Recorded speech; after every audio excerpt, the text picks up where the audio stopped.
They called it the Kind Van, a yellow miracle born from rust, snow, and two hearts who refused to give up. When the world turned its back, they kept driving, turning cold streets into roads of hope. Watch till the end to see how one van changed hundreds of lives. The wind dragged along the empty streets like it was tired of being everywhere else. Snow drifted through broken street lights, swallowing sidewalks and fences until the world became a blur of white and silence. Somewhere in that silence walked two figures, a man and a boy, wrapped in layers that had long forgotten warmth. Marcus Reed kept one hand on his son's shoulder as they trudged forward. The boy's name was Ale. His small boots sank into the snow, his cheeks red from the cold, his breath coming in trembling clouds. "Just a little farther, son," Marcus said softly, though he no longer knew where farther was. It had been 3 days since the shelter downtown closed. "City funds cut," the man had said before shutting the door in their faces. Since then, Marcus and Eli had been ghosts on the edge of a city that didn't want to see them. A police cruiser had slowed once, its headlights slicing through the snow. 2 officers stared, then rolled on. No questions, no help. Just the quiet suspicion reserved for men with dark skin and no address. Eli's voice cracked through the cold. "Dad, I'm hungry." Marcus pulled him closer. "I know. We'll find something. Just hold on." Every sound, the groan of ice under their boots, the whisper of wind through the wires, felt like the city breathing in its sleep. Marcus's stomach burned from emptiness, but he couldn't let Eli see the fear in his eyes. Then, through the haze of snow, he noticed a narrow trail leading off the main road. Tire tracks half buried beneath drifts. "This way," he murmured. They followed it downhill until the trees began to block the wind. At the bottom of the slope, something waited. A van, rusted and tilted on one flat tire, paint peeled to dull gray, windows cracked but unbroken. Eli stared. "Does it work?" Marcus brushed the snow from the handle. "Let's find out." The door groaned open. Inside, the air smelled of dust and old oil, but it was dry, a miracle in itself. A torn sleeping bag lay in the back, stiff with age. A pair of broken sunglasses sat near the steering wheel. "It's warm," Eli whispered, crawling in. Marcus followed, shutting the door behind them. The silence that followed was holy. No wind, no cold, just stillness. For the first time in weeks, they didn't feel exposed. Marcus lit a candle stub in a tin cup. Its weak flame painted gold shadows on the metal walls. "Can we stay?" Eli asked. Marcus hesitated, then nodded. "Just for tonight." They wrapped themselves in the sleeping bag. The candle flickered, reflecting in Eli's wide eyes. "Do you think it still runs?" the boy asked. Marcus smiled faintly. "I doubt it." "Then we'll fix it," Eli said, not as a question, but as a promise. Morning came slow, gray light seeping through the frosted glass. Marcus's bones ached, but the van had held. No leaks, no frostbite, no police. He checked under the seats, his hands brushing against metal. A toolbox, rusted but real. Inside were pliers, a wrench, and a spark plug wrapped in wax paper. Someone had once cared. Under the driver's seat, he found something else. A note scrawled in pencil. "Don't give up. It still runs." He stared at it for a long moment. The letters were faint, trembling, like they'd been written by someone just as desperate as him. He folded the paper and placed it on the dashboard. When Eli woke, Marcus showed it to him. The boy's eyes widened. "Dad, it's a sign." Marcus smiled despite himself. "Maybe." Outside, the storm had eased. The world was still frozen, but the woods muffled the wind. Marcus popped the hood. The engine looked ancient, wires chewed, oil turned to tar, but not dead. "I'll need gas," he murmured. And tools, Eli added quickly. Marcus nodded. Then we'll find them. It wasn't a plan. It was Faith wearing a coat of exhaustion. They searched through the trees until they found a half-collapsed shed. Inside were a few scraps of metal, an old fuel can, and a cracked car battery. Eli found a flashlight that still worked. "Treasure!" he shouted. Marcus laughed, the sound startling in his own ears. He hadn't laughed in weeks. They carried everything back, their breath sharp in the cold air. Eli arranged their finds neatly on the van floor: pliers, wire, the gas can, the flashlight. "Looks like we're building something," Marcus said. "We are," Eli replied. "We're building home." That night, they sat inside again, the candle flickering brighter than before. They shared the last of their crackers, savoring every crumb. "When it runs," Eli said quietly, "can we paint it?" "Paint it?" "Yeah, yellow, like sunlight." Marcus looked at him, really looked, his cracked lips, his small hands clutching hope like a lifeline. "Yellow it is," he said. Outside, the wind sighed through the trees, softer now. Marcus leaned back, closing his eyes. For the first time in a long while, he didn't feel like he was running from something.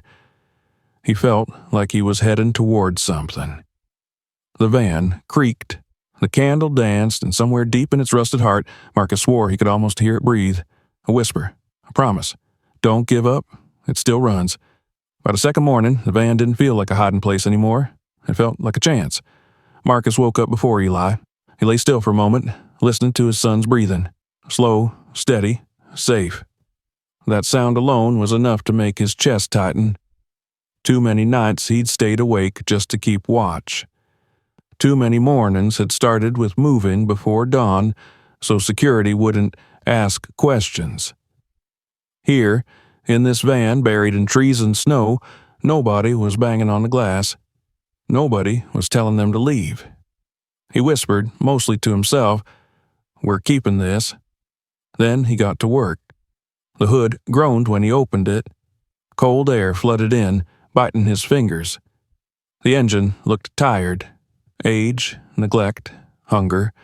He knew that look. He'd worn it himself.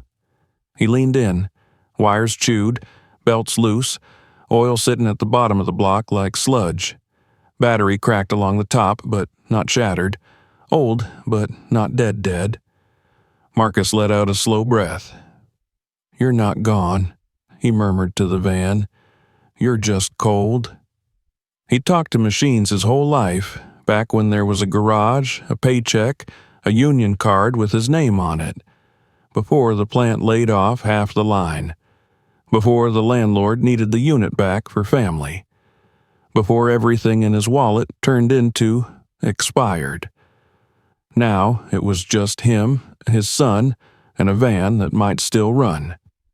When he looked up, Eli was watching him sleepily from the back, hair smashed to one side, wrapped in the stiff old sleeping bag like a cocoon. "Is it alive?" Eli asked. Marcus smiled. "Almost." Eli slid forward and sat in the passenger seat, his knees pulled to his chest. He was trying to act like this was normal. Marcus knew it wasn't. 10-year-olds shouldn't know how to count shelter beds by memory. 10-year-olds shouldn't be able to tell which gas stations let you warm your hands and which ones call the cops.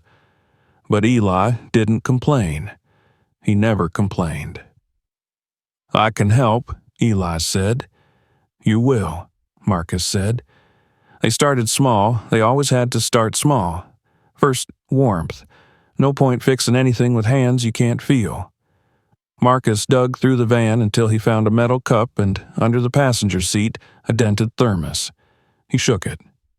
Liquid. He unscrewed it and caught the faint smell of coffee. It was frozen solid, but it meant the thermos still held heat once it had heat to hold. Good. That mattered. Then, fuel. They had found the red can in the shed yesterday. Marcus opened it and inhaled. Sharp. Old, but still gas. Lucky, he muttered. Is Lucky good? Eli asked. It is today. They carried everything outside. Snow crunched under their boots. The trees around them blocked most of the wind, and for the first time since the city, the world didn't feel like it was trying to cut them open. They set the gas can and the cracked battery near the front bumper. Eli crouched next to him, focused, serious. What do we do first? Eli whispered, like they were on a mission. Marcus pointed at the battery. We tried to wake her up. Her, not it.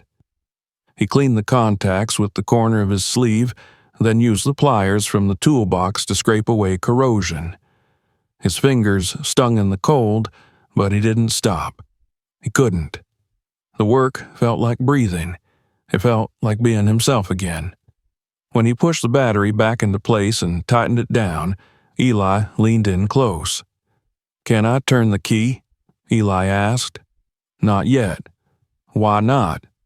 Because if she gets mad and catches fire, I'd like you to still have eyebrows. Eli laughed, and the sound hit Marcus hard. He hadn't realized until that second how long it had been since he'd heard that laugh. It was light, unbroken, still 10 years old. They poured a little fuel into the tank, just enough to give the engine something to dream about. Then Marcus checked the spark plugs. Most of them were burned out, but one was wrapped in old wax paper and tucked in the toolbox like a secret gift from the past. He held it in his palm. Somebody left that there for the future. For us. He replaced the worst plug with the good one. Then he sat in the driver's seat. The van was old. The seat creaked. The wheel was cracked at the top where too many hands had gripped it. There was duct tape around part of it, smooth from age. The note he'd found the night before was still on the dashboard, folded and waiting. Don't give up. It still runs. His throat tightened when he looked at those words. Could have been written by any black man who'd ever been told, not today, not here, you can't stay, move along. Could have been written by someone who'd slept exactly where they were sleeping now. Okay, Marcus whispered, let's see what you've got left.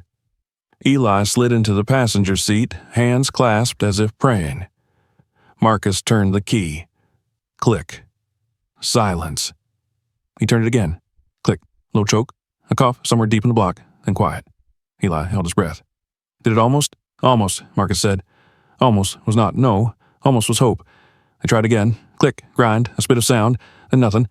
Marcus leaned back. All right, he said. She's talking. She's not ready to sing yet, but she's talking. Eli grinned so wide his face crinkled. So we can fix it. Marcus turned to him. You keep saying that like it's already true. That's because it is, Eli said simply. He didn't say maybe. He didn't say if. He said it like fate. Marcus swallowed. Okay, engineer, we'll fix it. They spent the rest of the morning cleaning. Not because cleanliness mattered to the engine, but because it mattered to the mind. Marcus swept out the van with his hands, pushing trash and old wrappers and dead leaves into a pile and tossing them out into the snow. He found old magazines under the passenger seat, a cracked lighter, an empty thermos lid, 3 screws, a plastic spoon, a strip of duct tape, a button from a jacket. Eli found something else. Dad? He held it up carefully. A tiny blue toy truck with one wheel missing. Marcus stared at it. Eli had his own little car, the one he refused to let go of even when the rest of their life was taken from them. He lined the new truck up next to his own on the dashboard just under the note. 2 survivors, shoulder to shoulder. Now it looks like it belongs here, Eli said. Marcus nodded. Yeah, it does. Outside, they explored farther along the tree line, past the half-collapsed shed. They found a second structure, more like a hunting blind than a real building, mostly rotted through, but with scraps they could use. A strip of rubber that could be cut and patched. A plastic crate that could become storage. 2 blankets, thin but still blankets. A busted battery lantern. Eli lifted the blankets like trophies. We're rich. Marcus couldn't help it. He laughed, not because it was funny, because for them right now it was true. They brought everything back to the van and laid it all out in rows. Tools, blankets, crate, flashlight, gas can, battery, food wrappers for later trash runs. Eli even folded the blankets and stacked them like a store display. "We gotta keep it neat," he said, "so we know where stuff is." Marcus watched him in silence for a moment. That, right there, that instinct to build order out of chaos, that's what scared Marcus most. Eli had grown up too fast. Survival had become a language he spoke without accent, but it also made Marcus proud in a way he couldn't say out loud. That night, when the sun went down and the temperature began to fall again, they lit the candle in the tin cup and sat close together in the back. The old sleeping bag didn't feel so stiff anymore. It felt like theirs. Eli leaned his head against Marcus's arm. "When it runs," he said quietly, "where do we go?" Marcus opened his mouth, then closed it. They had nowhere. No address waiting. No family couch to crash on. No, just until we get back on our feet. He had already heard every, "I'm sorry, man," a city could offer. He had already watched doors close just because of his face. Just because of his son's face. He couldn't tell Eli that, so he said something else, something half true and half prayer. "We go somewhere warmer." Eli nodded like that was enough. After a moment, he whispered, "Can we paint it?" Marcus looked over. "Paint what?" "The van." Marcus smiled. "You want to paint a van that doesn't even run yet?" "Yeah," Eli said, "because it's gonna run, so it should look happy." Marcus let out a low breath of a laugh. "Happy, huh?" "Yellow," Eli said. "We should make it yellow, so when it's cold, it still looks warm." Yellow. Marcus pictured it. Not the dull gray metal in front of him now, not the rust, not the places where salt had eaten the wheel wells. He pictured sunlight. He pictured something you could see from across a parking lot and feel safe walking toward. "Yellow, huh?" he murmured. "Like the sun?" "Yeah," Eli said, eyes bright. "Like the sun, for people who don't got sun." For a second, the van felt bigger than metal. Marcus didn't say anything. He just rubbed Eli's shoulder and let that live. By morning, the rhythm had settled into them. Work, warm up, work, warm up. Every small improvement was a victory. Marcus stripped a length of rubber and used it to patch the flat tire well enough to hold weight. He tightened a belt using nothing but a wrench and patience. He siphoned the last of the gas from an old snowblower they found behind a nearby hunting cabin and poured it into the tank. When he opened the driver's door again late that afternoon, his hands were numb, his face windburned, his body aching in every old place work used to ache, but his eyes were alive. He slid behind the wheel. Eli sat next to him, practically vibrating. "Ready?" Marcus asked. "Yes," Eli whispered. "Sure?" "Yes." Marcus turned the key. This time the van didn't just click. It coughed again, then growled, weak, uneven, struggling, but alive. Eli grabbed his father's arm. "Dad! Dad! Dad! It's working! It's working!"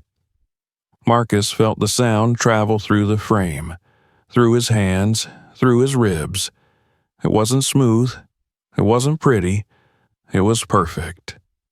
The engine sputtered, choked once, then settled into the rough, shaky rumble of something that had been asleep too long and was angry about being woken, but awake. Marcus choked out a laugh. His hands were shaking. He bowed his head for a moment, breathing through the flood hitting his chest. "Yeah," he whispered. "Yeah, she's up." Eli's smile could have lit the forest. "We did it." Marcus shook his head. "No, Eli, you did it." Eli blinked. "Me? You're the one who said we could," Marcus said quietly. "You said it before I believed it." Eli sat straighter, like those words put heat in his bones. They didn't drive far that first time. They couldn't. The back left tire still wasn't trustworthy, and the van hadn't touched a real road in who knew how long. But Marcus eased it forward just a few feet, then a few more. Then a slow, patient circle in the clearing between the trees. Snow crunched under the tires. The steering wheel fought him a little, stiff with age. The dashboard lights flickered in protest. To Eli, it felt like flying. He laughed out loud, forehead pressed to the cold glass of the passenger window. "We're moving, Dad. We're actually moving." Marcus couldn't stop smiling. Couldn't stop breathing like a man who'd been held underwater and finally broke the surface. They didn't have music.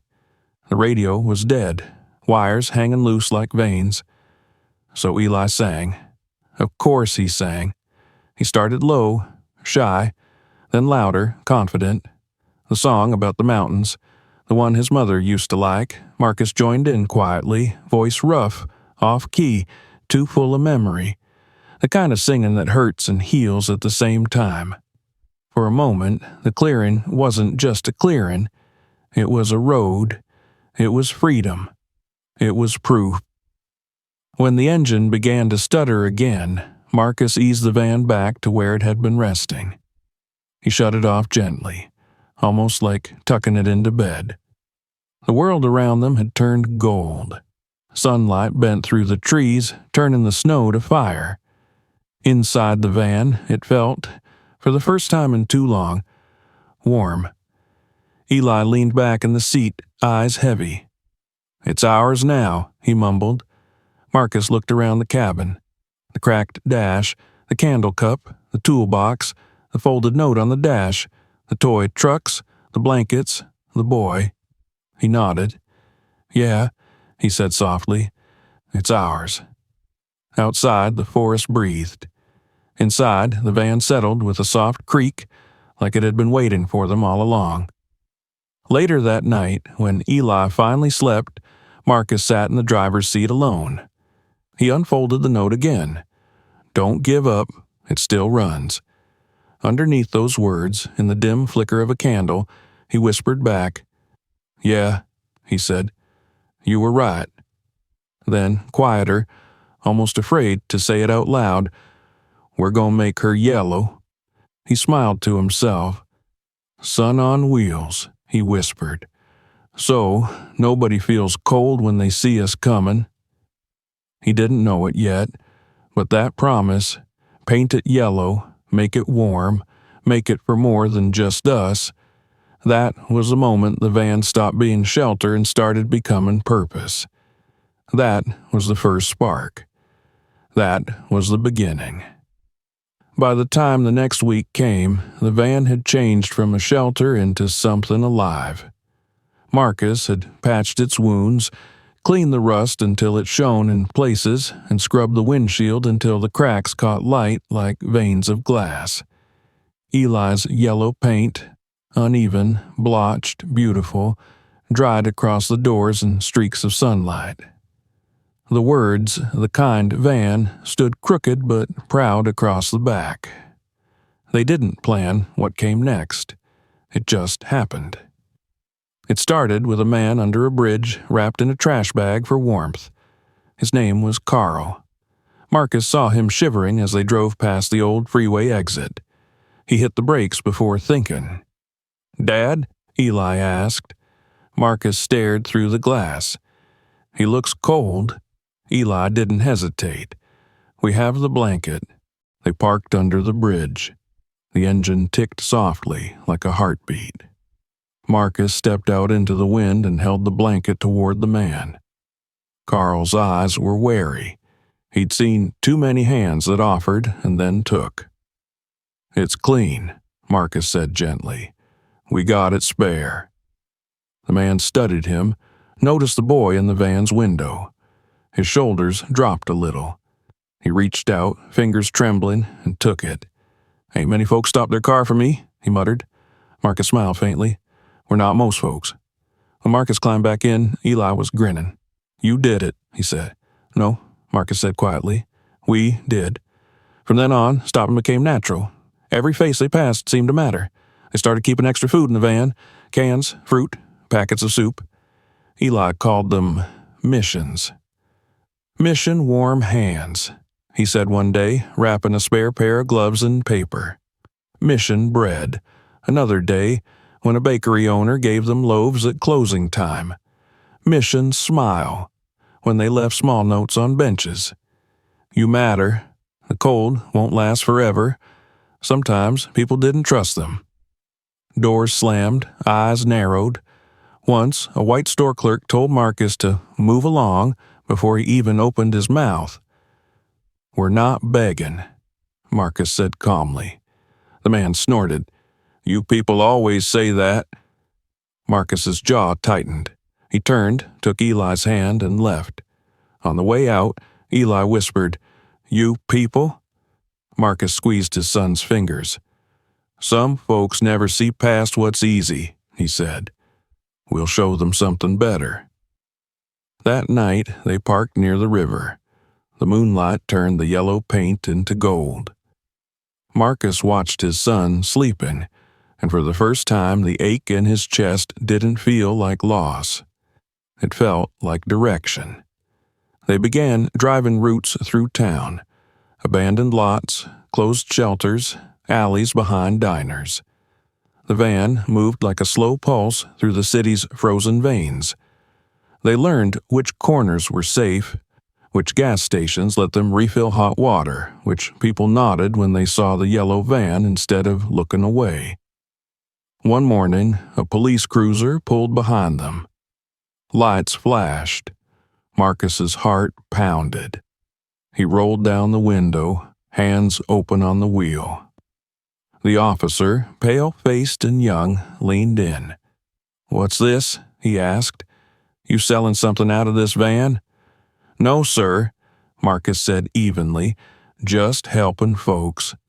The officer's eyes flicked to Eli. Your kid? Yes, sir. Keep it that way, the man said. City doesn't want people sleeping in cars. We're not sleeping, Marcus said. We're serving. The officer stared for a moment, then muttered, Whatever you call it, don't make trouble. He walked back to his cruiser. Eli's voice was small. Did we do something wrong? Marcus shook his head. No, we did something right. That just scares people sometimes. They drove off, the tires crunching over frost. The words, the Kahn van, glowing in the rearview mirror. Each day after, more faces began to recognize them. A mechanic waved from his garage and handed them a jug of antifreeze. A nurse left a box of bandages outside the clinic door with a note. For the yellow van. A teacher brought her class outside one morning, letting the children paint paper suns to tape along the sides. Eli laughed as he glued one on. Now it really looks like sunshine. And it did. Their missions grew bolder. They started a small route from the shelter to the church kitchen to the park benches. Marcus kept a little notebook, listing what they gave away each day: bread, gloves, water, hope. Eli drew beside it, smiling stick figures, bright suns, words like warm, safe, home. One night they found an old woman sitting at a bus stop, wrapped in a thin shawl. Marcus parked the van beside her.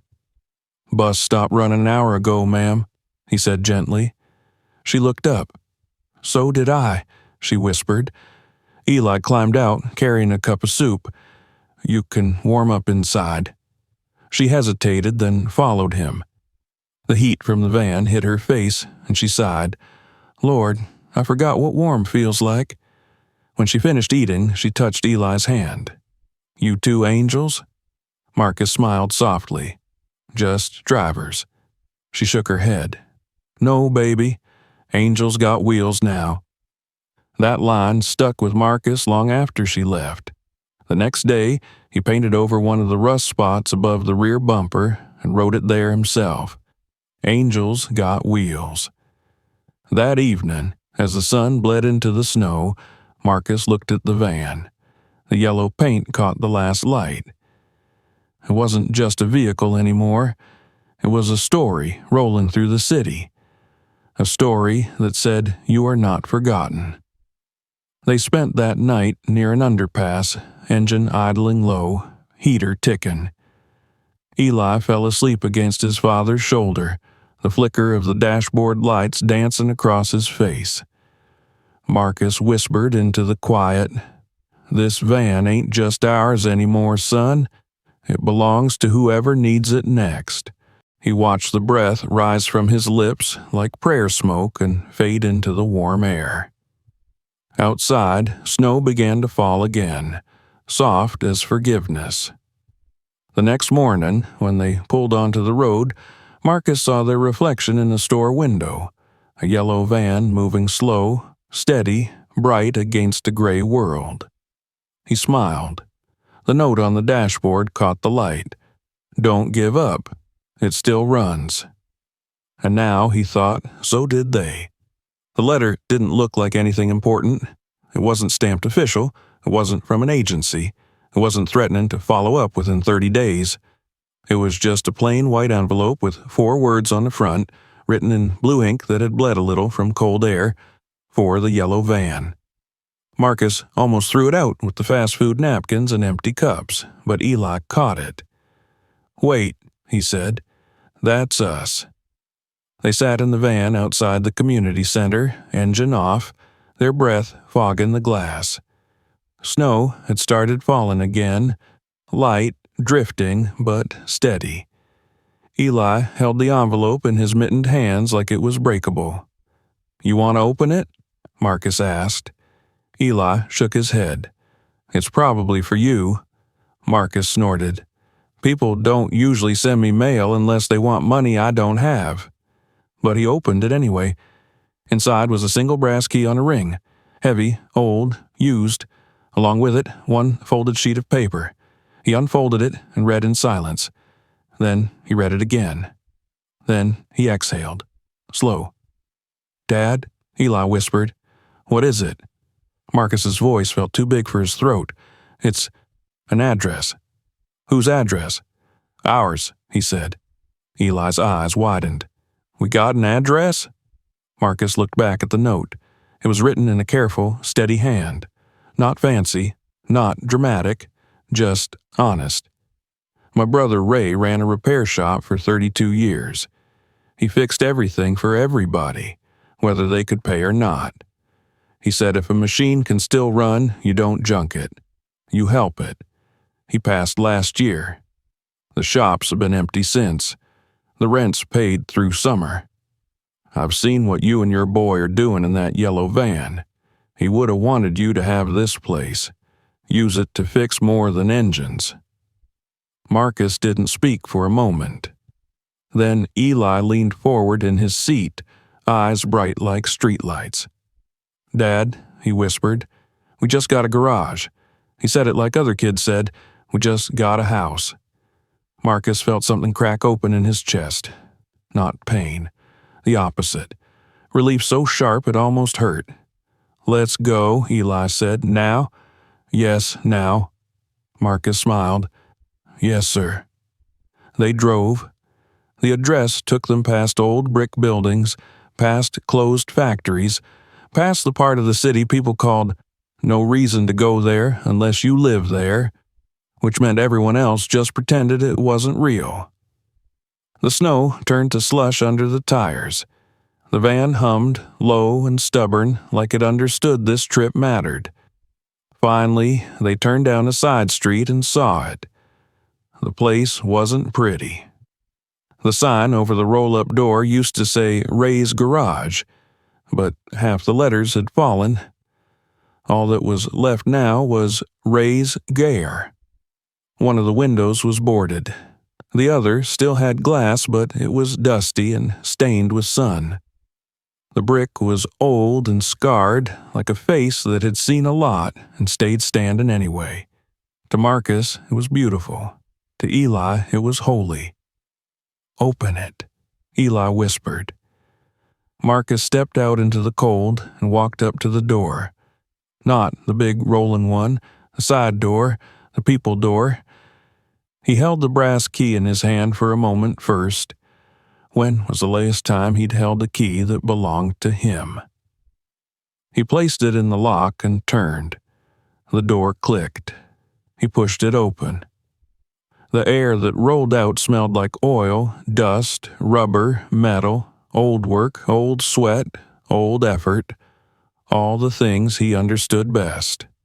Lights flickered when he flipped the first switch. Not all of them.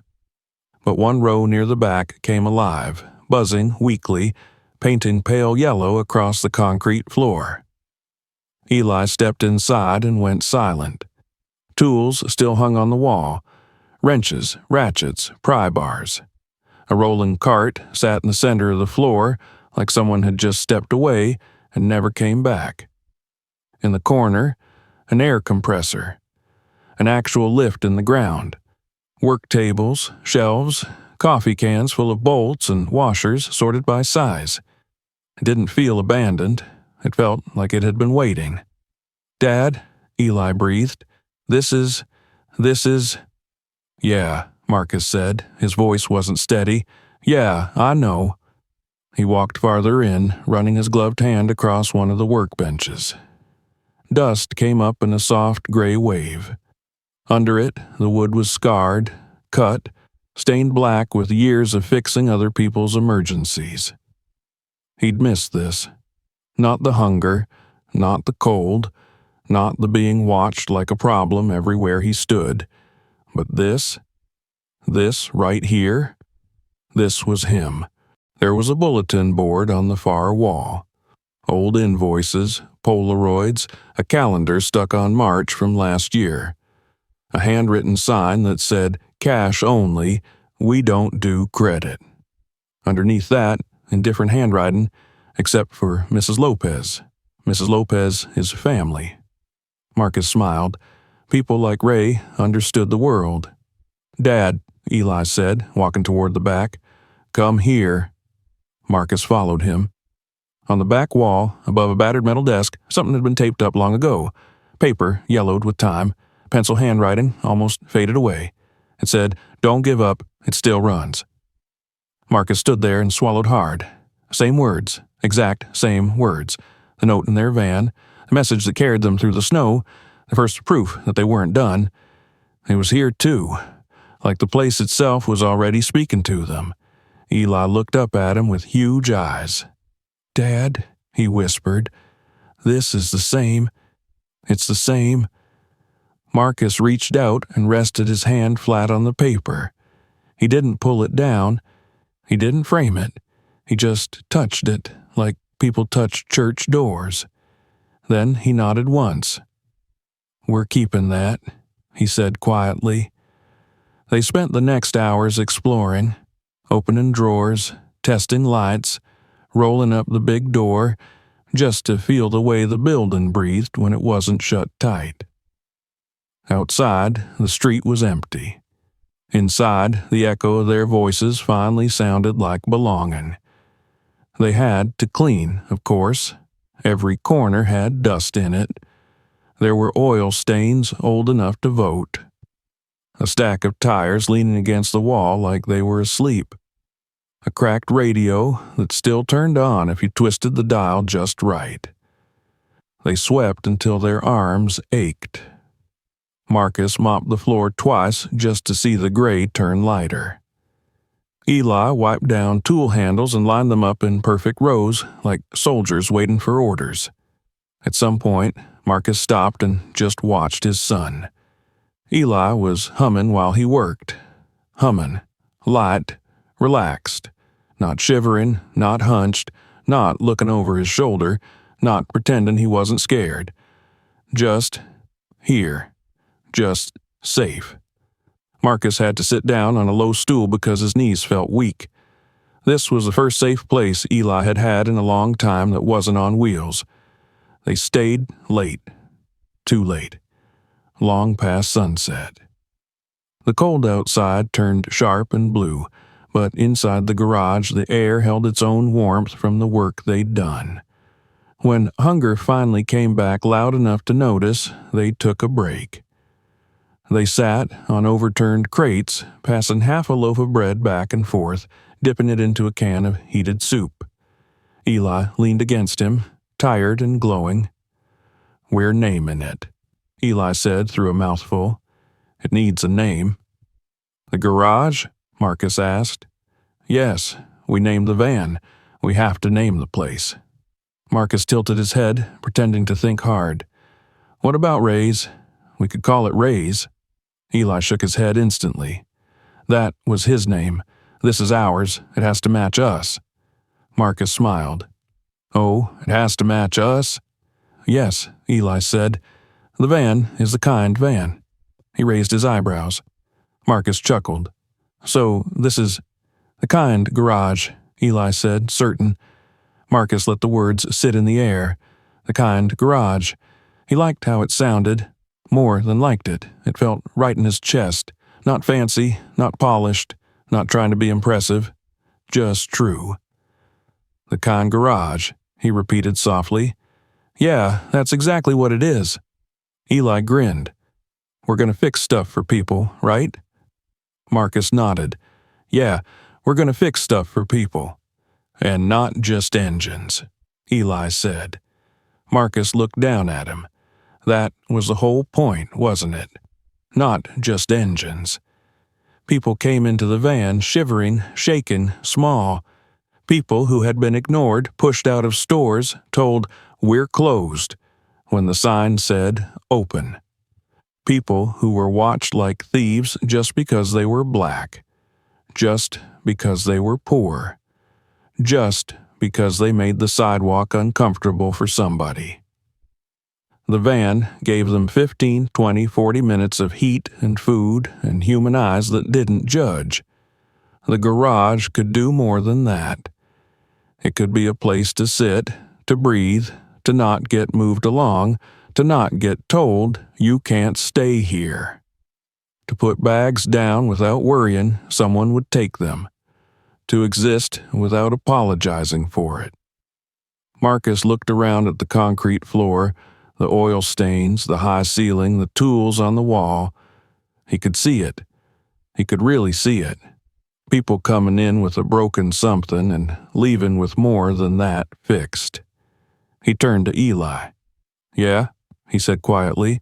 "Not just engines." Eli leaned his cheek against Marcus's arm. "Then it's right." They made a sign that night. It wasn't perfect. Nothing they made was perfect. That wasn't the point. They found an old piece of plywood in the corner, wiped it down with an oily rag, let it dry, and set it on 2 milk crates. Eli painted with leftover yellow from the van, his tongue caught between his teeth in concentration. The kind garage. The letters were uneven. The D in kind leaned a little. The E in garage sagged on one side. It was the best sign Marcus had ever seen in his life. They carried it outside together and propped it above the main door where the old Ray's gar used to hang. Snowflakes stuck to the wet paint and glimmered like dusted gold. Inside, before they left for the night to sleep in the van, because the garage had walls and light and shelter, but it didn't have heat yet, and the van still did, Marcus went back to the note above the desk. "Don't give up. It still runs." He pulled a pen from his jacket pocket and very slowly added a line beneath it in his own handwriting. "We didn't. Now it runs for everyone." He stood there a long time looking at those 2 messages together, old and new, past and present, like a relay handoff. Then he nodded once. "Yeah," he whispered. "That's the rule." They slept in the van that night, parked right there in front of their own door. Their door, their building, their place. Not a corner they borrowed, Not a lot they had to leave by sunrise. Not a space someone could take back with 2 words. Move along. Outside, cold moved across the street like a slow wave. Inside the van, the heater clicked, steady and loyal. Eli slept fast, just dropped into it, body trusting the world for once. Marcus didn't sleep right away. He sat there in the driver's seat, watching the dark outline of the garage through the fogged windshield. For the first time in longer than he could measure, he wasn't thinking about surviving the night. He was thinking about tomorrow. He was thinking about opening the door, cleaning more, setting up shelves, bringing in blankets and bins, keeping water jugs in the back corner, letting people sit and warm up without being chased, fixing belts, tightening bolts, showing folks how to change their own flat so they wouldn't get stranded, teaching, sharing, building. He put his hand on the steering wheel and exhaled. Tomorrow, he whispered. The van creaked like agreement. The garage waited in the dark, patient. And somewhere, quiet and almost impossible to believe, the fear that used to live in Marcus's chest began to loosen. Not because everything was fixed, but because for the first time, we meant more than 2 people in a van. They weren't just passing through anymore. They were staying. They were setting roots. They were about to start something bigger than themselves. A year later, the world had changed shape around them. The yellow van no longer looked like something rescued from snow. It looked like a heartbeat on wheels. The paint had faded a little, cracked at the edges, and been touched up by a dozen different hands. Kids had drawn sons and names across its sides. Volunteers had added stickers, prayers, and slogans. Keep rolling, you matter, warmth lives here. The Kahn garage had grown too. What had started as an abandoned repair shop was now a living space for hope. Every wall carried fingerprints of people who had come through, men and women who had walked in empty and left with something fixed. Sometimes it was a carburetor.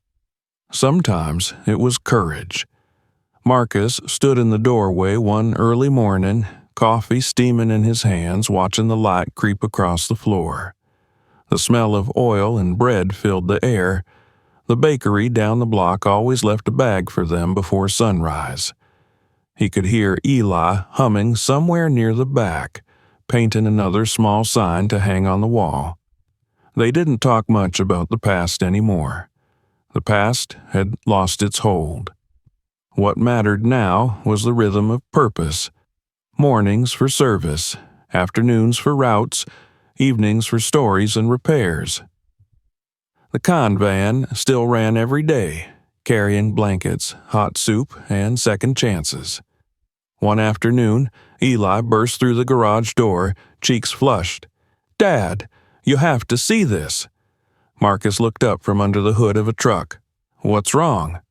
"Nothing's wrong," Eli laughed. "We're in the newspaper." He held up a small folded page. There it was, an article with a photo of the yellow van parked in front of the garage. The headline read, "Angels with Wheels, Father and Son Driving Kindness Across the City." Marcus wiped his hands on a rag, staring at the picture. He saw himself there, smiling awkwardly, hand on the van's hood. He looked older than he felt inside, but proud. "They called us angels again," Eli said. Marcus smiled. "Guess the wings stuck." Not everyone liked the attention. Some city officials grumbled about unregulated aid, but most people, the ones who mattered, came forward. Donations started arriving: tools, parts, food, fuel vouchers. Another family bought an old van and painted it blue with white stars. 2 college kids showed up one morning with a note that said, "We're the spare change crew." By summer, there were 5 vans, each painted in its own bright color, each with a story, each carrying warmth through different corners of the city. They called themselves the Kind Fleet. Marcus became the quiet center of it all, the one everyone went to when engines sputtered or spirits faltered. Eli became the heart. He painted, organized, and made sure every van carried not just supplies, but messages of hope taped to their dashboards. Some nights, after everyone left, Marcus would sit on the front step of the garage, listening to the city breathe. He'd think about all the people he'd met this year. The woman who'd found a job after fixing her car here, the old veteran who'd started volunteering, the teenager who'd built his first engine from scrap and now wanted to study mechanics. It was never about saving anyone. It was about reminding them they still ran. Winter came again, but it didn't feel cruel this time. Snow painted the streets, and the kin van gleamed under it like a lamp. The heater inside worked fine now. The shelves in the back were stocked. They drove slower these days because they no longer needed to rush. They were found. One evening, Eli said, "We should go back." Marcus glanced at him. "Back where?" "Where it started, the forest road." Marcus nodded slowly. "Yeah," he said. "Yeah, we should." The next morning, they packed the van with food, coffee, and 2 blankets, one new, one old. The road looked different now, less like a graveyard of snow and more like memory. Trees bent under the weight of white.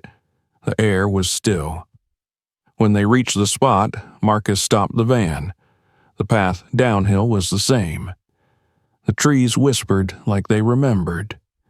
They got out and stood in the clearing. There it was, or what was left of it. The old tracks in the dirt, faint outlines where the van had once rested that first night.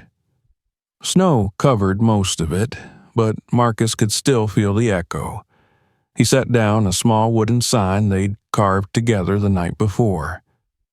The letters were burned into the surface. Here, hope began to move. Eli placed his tiny toy truck beside it, the one he'd carried from their first night in the van. The metal was chipped, the paint dull, but it had survived every mile. They stood there a long while, not talking, just breathing. "Dad," Eli said finally, voice soft as the snow, "you think it was waiting for us, the van?" Marcus looked at the trees, at the road, at the sky breaking open with faint light. "Maybe," he said. "Or maybe everything good is waiting for someone to believe in it again." They walked back to the van. The heater hummed softly when Marcus turned the key. The engine caught on the first try. Smooth, sure. As they drove away, the headlights cut through the trees like gold. Behind them, the sign stood firm, the little toy glinting in the pale light. The road stretched ahead, endless but not empty. Marcus looked over at Eli, who was watching the snow fall through the window, smiling. "We made it home," Marcus said quietly. Eli nodded. "Yeah," he whispered, "and we made it for everyone else too." The van rolled on, steady and bright, carrying warmth through the cold, carrying proof that miracles didn't always fall from the sky. Sometimes they were built from rust, patience, and 2 pairs of steady hands that refused to give up. And as dawn rose, the kin van drove into it, leaving behind a trail of light that didn't fade. Sometimes hope doesn't fall from the sky.